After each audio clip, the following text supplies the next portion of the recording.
آپ نے بات کی تھی بیچ میں کہ جو ہم کچھ خود کرتے ہیں اس کی سزا ہم خود پاتے ہیں، تو اس سے مجھے آیا مائنڈ میں مکافات عمل کے بارے میں، کہ جو مکافات عمل کا جو ایک میکینزم ہے اور جو پورا کا پورا کرائٹیریا ہے وہ واقعی ہے کہ آپ جو کرتے ہیں آپ کو دنیا میں ہی اس کا ملے گا بدلہ یا آپ کو آخرت میں بھی ملے گا؟ مسلمان ہیں یہ تو اسلام میں تو اس کے حوالے سے ذرا کلیئر کریں نا، بتائیں ذرا۔ اسلام کا اصول تو آسان ہے کہ مالک یوم الدین سے قرآن پاک سٹارٹ ہو رہا ہے کہ اگر اللہ تعالیٰ نے سارے انصاف دنیا میں ہی کرنے ہوتے تو پھر مالک یوم الدین یوم الدین کیا ہے؟ جو انصاف کا جو دن ہے نا وہ اس غیب کے ٹیسٹ کے اوپر ہے کہ دنیا میں وہ معاملہ نہیں ہوگا جو آپ سمجھتے ہیں۔ وہ انصاف فرعون عیاشیاں کر کے مرے، ٹھیک ہے، ہمارے ملک میں دیکھیں پاورفل اپنی عیاشیوں میں مرتے ہیں، ظلم کرتے ہیں دنیا میں، کوئی ان کو ایسا ایکسیپشن کو چھوڑ دیں آپ، مگر زیادہ تر لوگوں کو زیادہ تر گناہوں کی سزا دنیا میں نظر نہیں آتی ملتی۔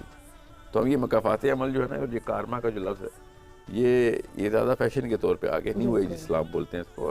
اوریجنل فلاسفی آف اسلام میں انصاف کا ایک ہی دن ہے جس میں ہر چیز کا فیصلہ ہو جانا، چھوٹی سے چھوٹی۔ نبی اسلام نے ارشاد فرمایا کہ جب آخر دن سٹارٹ ہوگا تو سب سے پہلے ایک بکری کو لایا جائے گا جس کی سینگ ہوں گے، اور اس بکری کے سامنے لایا جائے گا جس کے سینگ نہیں ہوں گے، اور پھر اس بکری سے سوال کیا جائے گا کہ تیرے سینگ تھے تو نے پھر بھی اس کو مارا جس کے سینگ نہیں تھے۔ مطلب یہ بتانے کی ضرورت کیا ہے؟ صحابہ نے پوچھا تو نبی اسلام نے ارشاد فرمایا کہ کوئی ایسی چیز جو تم سوچتے ہو نا کہ اس کا کیا سوال ہونا، وہ بھی سب لوگوں کے اس وقت رونگٹے کھڑے کر دیں گے کہ یہ اس کا سوال ہو گیا کہ سینگ والی بکری بغیر سینگ کے سامنے آئی، اور اس سے سوال ہوگا میرے تو اعمال تو بہت وزنی ہے اس کے مقابلے میں، میرے تو مطلب میں کیسے بیٹھا ہوں، میرے اس سے بھی سوال ہو جانا چاہیے، کسی کا بھی کوئی اثر آنا چاہیے۔ سو اس دن اصل میں تمام تر اعمال کا حساب کتاب ہونا ہے، قبر میں ہونا ہے، اس کے بعد ہونا ہے۔ قبر میں تو ہوا لگنی ہے اس دن کی، تو جنت والے تو جنت کی ہوا لگوائے رہے ہوں گے، جو دوزخ والے اس کی آگ، مگر حساب کتاب کا دن وہ۔ اب دنیا میں اگر مکافات عمل ہوتی تو پھر فرعون چھٹی نسل میں جا کے نہ مرتا، پہلے 5 فرعون بڑے عیاشی کر کے گئے، ٹھیک ہے، بنی اسرائیل کو انہوں نے سولی پہ ٹانگا ہوا تھا، اور ہزار اور میرے اور آپ کے محلے میں، علاقے میں، خاندان میں ایسے لوگ ہیں جو ہمیں روز پتہ چلتا ہے کہ نہیں بھائی جاتیوں کی سزا دنیا میں نہیں ہے۔ اللہ تعالیٰ نے یہی تو امتزاج رکھے، اللہ تعالیٰ نے سورہ بقرہ میں کہا نا کہ میری یہ سنت نہیں ہے کہ جیسے یہ گناہ کریں تو ہم اس کو پکڑ لیں، بلکہ ہم رسی دراز کرتے رہتے ہیں کہ اس کو مہلت ملے۔ تو یہ مکافات عمل تو نہ ہوئی، یہ تو اللہ تعالیٰ کا ایک ایسا انتظام اور سنت اللہ کی ہے کہ انسان کو موقع پہ موقع ملا جائے، ٹھیک ہے۔ یہ اللہ کی حیا ہے، ورنہ انصاف کا تقاضا نہیں ہے۔ انصاف یہی ہے کہ غلطی ہو تو سزا ہو، یہ اللہ کی حیا ہے جو بار بار معاف کری جا رہی ہے کہ چل آگے چلو۔ پہلی قومیں آئی انہیں تو اسی وقت سزا مل جاتی تھی، یہ تو نہیں، وہ ایسے اللہ کی سنت نہیں ہے کہ ہر قوم کو ہر روز ہر گناہ کی ہر وقت سزا ملے، ایسے کبھی بھی نہیں ہوا۔ بڑے گناہ کے اوپر جب قوم جت گئی نا، گینگ اپ ہو کے نبی کے خلاف آ گئے، تب بادل برسے ہیں یا آگ برسی ہے یا پتھر برسے ہیں، ورنہ عمومی طور پہ وہ بھی اپنی بڑی نوح علیہ السلام 950 سال صرف تبلیغ کرتے ہیں، 950 سال تبلیغ کرتے ہیں، اور یہ ٹھٹھے اڑاتے ہیں، ان کے مذاق اور تضحیق کرتے ہیں، اور بڑی ایذا پہنچایا نوح علیہ السلام کو۔ تو 950 سال تو نہیں ان پہ کوئی عذاب آیا، 950 سال سوچیں، بالکل ٹھیک، 9 سال نہیں، 90 سال نہیں، 950 سال میں کفایت عمل نہیں ہوا۔ جب آیا پھر اللہ نے آنا تو تھا نا، جب تو آنا تھا، وہ تو اینڈ میں نہیں آیا نا۔ 950 سال میں کوئی تو زندہ مرا ہوگا، کوئی پیدا ہوا ہوگا، اس دوران مرا ہوگا، ٹھیک ہے۔ تو یہ بتائیں کہ جب میں بات کرتی ہوں حضرت آدم علیہ السلام کی، نہیں بلکہ یہ کویشچن بھی میں آپ سے بعد میں کروں گی، حضرت علی رضی اللہ عنہ کے بارے میں آپ سے ایک سوال پوچھتی ہوں، میرے ذہن میں آیا، میں نے کہا میں پوچھ لوں کہ انہیں آسمانوں کے راستوں کا کیسے علم ہوا؟ دیکھیں، پہلے تو 2 بڑے مسائل ہیں اس معاملے میں۔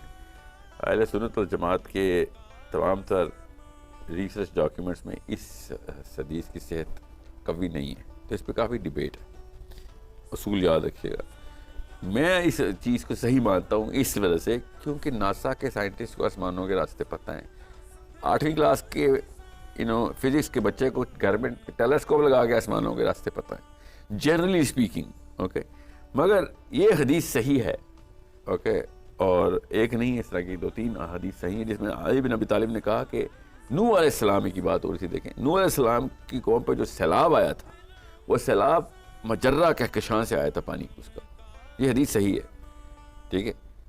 اب یہ اس حدیث کا متن اس حدیث کے متن کو انفورس کرتا ہے, کس حدیث کو جو آپ نے سنائی.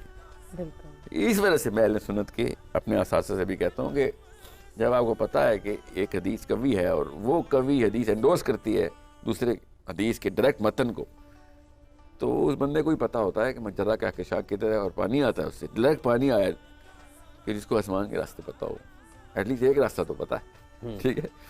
اور سورہ کہف میں جو ذوالقرنین کو اللہ تعالیٰ نے جس طریقے سے ٹریجیکٹری دی ہے, جس طریقے سے, اور فَأَتْبَعَ سَبَبًا اللہ تعالیٰ نے کہا کہ اس راستے پہ چل پڑا, ٹھیک ہے.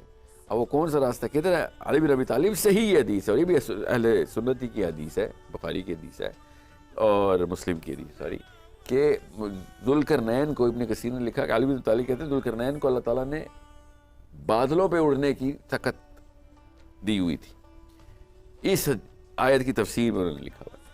تو اس کا مطلب ہے کہ جب وہ فاتبع سببا تو وہ بھی پھر کسی ایسے ہی راستے پہ گیا جو زمینی نہیں تھا. سو علی بن ابی طالب سے یہ سارا کچھ ملتا ہے, عبداللہ بن عباس سے اور علی بن ابی طالب سے. یہ دونوں ایسے صحابی ہیں جو کہ اس طرح کے موضوعات کے اوپر جس لیول کی گرفت پکڑ چکے تھے, عام انسان کی بس کی بات نہیں کہ وہ سمجھ بھی سکے کہ یہ لینگویج کیا ہے جس کے اندر وہ بات ہو رہی ہے. تو یہ لگتا ایسے ہی ہے کہ یہ گمان رکھنا ضروری ہے میرے جیسے بندے کے لیے کہ ہاں بھائی یہ سارے راستے جو اس وقت سائنس والے مادے کے تھرو دیکھ رہے ہیں وہ کسی اور طریقے سے خربوں روپے خرچ کر رہے ہیں اس کے اوپر. خربوں بھی کم بتایا آپ نے جی, مگر مادہ اسی طرح پیسے خرچ کر مادہ پیسے خرچ کروائے گا, ٹھیک ہے, وہ چیز بھی نہیں آئے گی, وہ فائدت بھی نہیں آئے گی. اب حضرت سلیمان کے دربار میں جب عفریت اور ایک انسان کا مکالمہ حضرت سلیمان کا ہو رہا ہے قرآن پاک میں, اور قرآن پاک میں اس بندے کو, انسان کو حضرت سلیمان نے کہا کہ تو لے آ ملکہ سبا کا تخت, اور وہ پلک جھپکنے میں تخت لے کے آتا ہے. وہ تخت اسٹوڈیو جتنا تخت ہے, پلک جھپکنے میں وہ 1500 مائل ایریل ڈسٹینس ٹریول کرواتا ہے ایسے کر کے, اور وہ تخت ادھر آ جاتا ہے. تو اللہ تعالیٰ نے قرآن پاک میں حضرت سلیمان کے تھرو یہ ہم تک بات پہنچائی کہ وہ پوچھتے ہیں کہ تو نے یہ کیسے کر سکتا ہے یہ سارے کام. تو وہ کہتا ہے میرے پاس علم الکتاب ہے.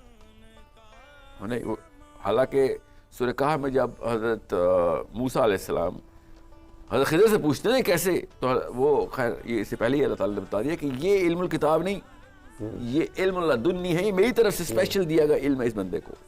سو حضرت سلمان کے سامنے جو معاملہ ہو رہا ہے نا اس بندے کا, انسان کا, ٹھیک ہے, کیونکہ ہمیں نہیں پتا کہ حضرت موسیٰ کو کون ملا تھا, وہ انسان تھا نہیں تھا. ہمیں ابھی ہم علماء کی کیا سرائی ہے, اس لیے ہم یہ کہہ سکتے ہیں کہ حضرت خضر ہی تھے.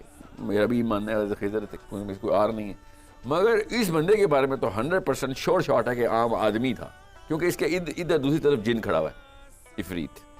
اور جن نے کہا ہے جتنی دیر قال عفریت من الجن, جی کہ میں آپ کو وہ تخت لا دوں گا. کتنی دیر میں لاؤ گے؟ جتنی دیر میں آپ بیٹھے ہوئے نا کھڑے ہوں گے اتنی دیر میں آ جائے گا, مطلب 1 سیکنڈ یا اس سے کم. تو انسان نے کہا یہ تو سلو ہے, ذرا کھڑے ہونے میں بھی ٹائم لگتا ہے, آپ پلک جھپکیں گے آ جائے گا, سمجھ رہے. سو میں کیوں آپ کو بتا رہا ہوں, وہ جو ایریل ڈسٹینس پہ تخت ہیں نا یہ بھی وہی راستے ہی ہیں. جو آپ کا سوال ہے نا اسی کے امبریلا میں یہ جواب دے رہا ہوں. تو علم الکتاب ایک ایسی معاملہ ہے جو مادے کے علم کے علاوہ بھی آپ کو کچھ چیزیں سمجھا سکتا ہے. کیا پتا مادہ بھی استعمال ہوتا ہو, فزکس تو صرف مادے کو استعمال کر کے باتیں کری. قرآن پاک نے یہ سارے معاملات بڑے کھول کے بیان کیے ہیں, اور ایسا زبردست کنکلوسیو ہنٹ دے دیا ہوا ہے کہ اس کے بعد آپ کو پتہ چل جاتا ہے کہ کہانی اصل میں کچھ اور ہے. سو علی بن ابی طالب کے علم کی کیا بھی بات کرنی, ٹھیک ہے. ایک لائیو کالر ہے ہمارے ساتھ اس وقت. جی السلام علیکم جی, کون صاحب کہاں سے ہیں؟ وعلیکم السلام جی, میں بات کر رہا ہوں اسلام آباد سے. جی میرا ساحل بھائی سے ایک سوال ہے جو مجھے ڈاؤٹ ہے کہ میری یونیورسٹی میں بھی اور میرے کام ایسے ہوتے ہیں کہ روزہ رکھ کے جو ہے وہ مجھے لڑکیوں میں بیٹھنا بھی پڑتا ہے اور کام بھی کرنا پڑتا ہے, اور میرے ساتھ ایک جگہ سنا بھی ہے کہ جی اس میں روزے پہ ایفیکٹ پڑتا ہے. تو مجھے اس پہ پلیز جو ہے نا ڈاؤٹ ہے, تو اس پہ پلیز یہ میرا کوشچن لے لیں. اچھا بھائی اپنا نام بتائیے گا. فہد اسلام آباد سے. فہد صاحب اسلام آباد سے. جی نہیں تو وہ لائن پہ ہی ہیں ابھی, آپ ہیں لائن پہ؟ جی جی جی جی. کیا آپ نے کام کی نوعیت کیا بتائی آپ نے؟ جی میں یونیورسٹی میں جو ہے وہ ہمیں فیمیل انٹریکشن بھی کرنی پڑتی ہے، بات چات بھی کرنی پڑتی ہے اس میں سے۔ یونیورسٹی میں کوئی کام کرتے ہوں گے نا، پڑھتے ہیں آپ یا پڑھاتے ہیں؟ جی جی میں پڑھتا ہوں۔ اوہ اچھا، اسٹوڈنٹ ہیں، اچھا اچھا۔ تو یہ جب بھی فتوے کا سوال ہوتا ہے نا تو کسی مفتی صاحب ہمارے پاس ہیں، مفتی صاحب، میں کوئی مفتی تھوڑی ہوں، آپ نے فتویٰ مانگ لیے میرے سے۔ بغیر میرا اپنا مشورہ یہ ہے کہ مفتی صاحب کے جواب کے بعد کیا احتیاط کریں اور خواتین کو پردے کا انتظام دعوت دیا کریں۔ آپ جتنے دعوت دے سکتے ہیں دیں پردے کی، بلکہ یونیورسٹیز کی لڑکیاں اگر پردہ شروع کر دیں تو میرا خیال ہے پارلیمنٹ ہاؤس میں بھی پردہ شروع ہو جائے گا۔ ٹھیک ہے جی، آپ کو جواب مل گیا اپنا فہد صاحب؟ نہیں، وہ جواب تو مفتی صاحب سے اچھا، فتویٰ تو میں آپ بتائیے، مفتی صاحب آپ بتائیے۔ بسم اللہ الرحمن الرحیم، اللہم صلی وسلم وبارک علی سیدنا و مولانا محمد وعلی آلہ وصحبہ وبارک وسلم۔ دیکھیں، ہمارے کلچر کی بات ہو رہی تھی تو اسی سے میں اس مسئلے کو نکالتا ہوں۔ ہمارے ہاں جب پردے کی بات کی جائے نا تو آگے سے جواب ملتا ہے کہ بہت ساری مجبوریاں ہیں، یونیورسٹیز میں پڑھنا ہے اور دیگر معاملات ہیں، طرح طرح کے ہیلے بہانے بھی کیے جاتے ہیں، مجبوریاں سامنے رکھی جاتی ہیں۔ میرا سوال یہ ہے کہ حضور نبی کریم صلی اللہ علیہ وآلہ وسلم کی جو ازواج مطہرات، ہماری امہات المومنین، تمام مومنین کی جو مائیں ہیں، وہی ہمارے لیے ماڈلز ہیں اور انہی کو فالو کرنے میں عافیت ہے۔ اگر اس سے ذرا برابر بھی ہم ادھر ادھر ہونا تو اس میں ہلاکت ہی ہلاکت ہے۔ تو کریم آقا علیہ السلام نے جب اپنی ازواج کے بارے میں، بلکہ خود خالق کائنات نے پردے کا حکم دیا اور ساتھ یہ بھی فرمایا، صرف ایک کو نہیں فرمایا، صرف مرد کو نہیں فرمایا کہ وہ نگاہیں نیچی رکھے، خاتون سر عام پھرتی رہے، نہیں، خاتون کو حکم دیا کہ وہ بھی نگاہیں نیچی رکھے اور پردے کی حالت میں رہے۔ اور جہاں تک بات ہے کہ سطر کتنا ہونا چاہیے اور کہاں تک چھپانا چاہیے، تو چہرہ سطر میں تو نہیں آتا۔ اب اس پہ سوال ہوتا ہے کہ نبی کریم صلی اللہ علیہ وآلہ وسلم کے زمانے میں جو چہرہ ہے اس کو ظاہر کرنے کی اجازت تھی، تو آج علماء کہتے ہیں چہرہ بھی چھپاؤ اور جناب ہاتھ بھی چھپاؤ، پاؤں بھی۔ تو یاد رکھیں کہ نبی کریم صلی اللہ علیہ وآلہ وسلم کا ایک ہوتا ہے قول حقیقی، ایک ہوتا ہے قول ضروری۔ حضرت ام المومنین عائشہ الصدیقہ عفیفہ رضی اللہ تعالی عنہا، آپ سے جب پوچھا گیا کہ آپ خواتین کو عبادات کرنے کے حوالے سے مسجد میں آنے سے آپ روکتی ہیں، تو آپ نے فرمایا کہ آج اگر کریم آقا علیہ السلام خواتین کی تزئین و آرائش کو دیکھ لیتے تو آپ بھی فرماتے کہ ان کا مساجد میں آنا جائز نہیں ہے۔